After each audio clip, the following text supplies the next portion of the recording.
Debtors to the flesh. In our second reading, Paul uses that phrase, and I think it's easy for us to misunderstand because of the way we use the word flesh today.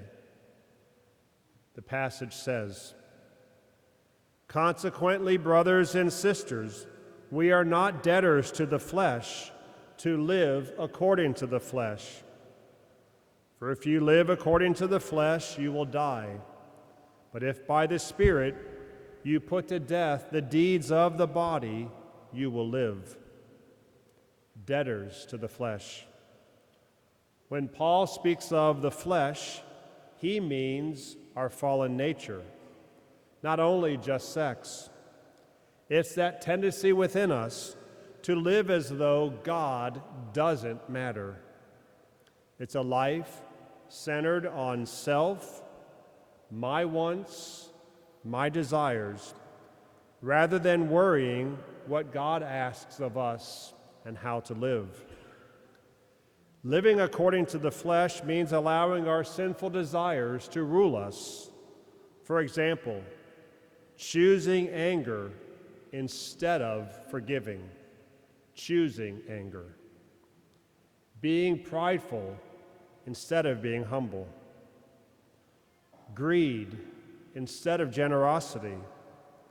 Self-reliance instead of dependence on God. Lusting instead of being chaste.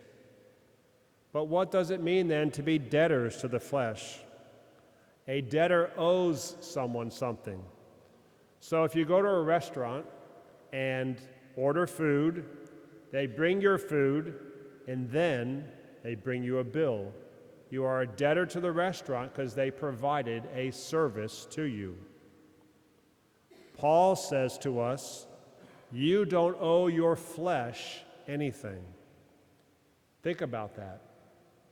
What has sin truly ever done for us? If I choose to stay angry instead of forgiving, what do I really achieve? More bad feelings? The pleasure of knowing I'm right? So what? If I choose lust instead of being chaste, what do I really receive? Temporary gratification, maybe, but then the guilt of knowing that I was misusing God's gift. It promises fulfillment, but leaves an emptiness. Paul is saying, don't act as though you owe your sinful desires any obedience. Instead, because Christ has redeemed us, we are not debtors to the flesh. The flesh says, do whatever feels good. You deserve this. Look out for yourself. The Spirit says, love God, serve others, forgive, take up your cross. For instance, how many of us have a mortgage? Raise your hand. How many are still paying on it? Raise your hand. Imagine this. You get a letter in the mail tomorrow that says your mortgage is paid off.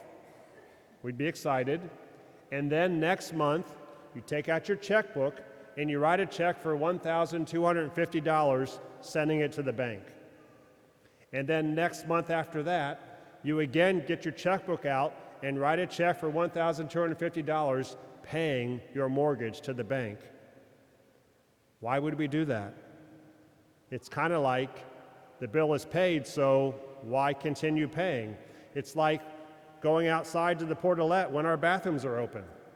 Who wants to go to a portalette when you have bathrooms inside?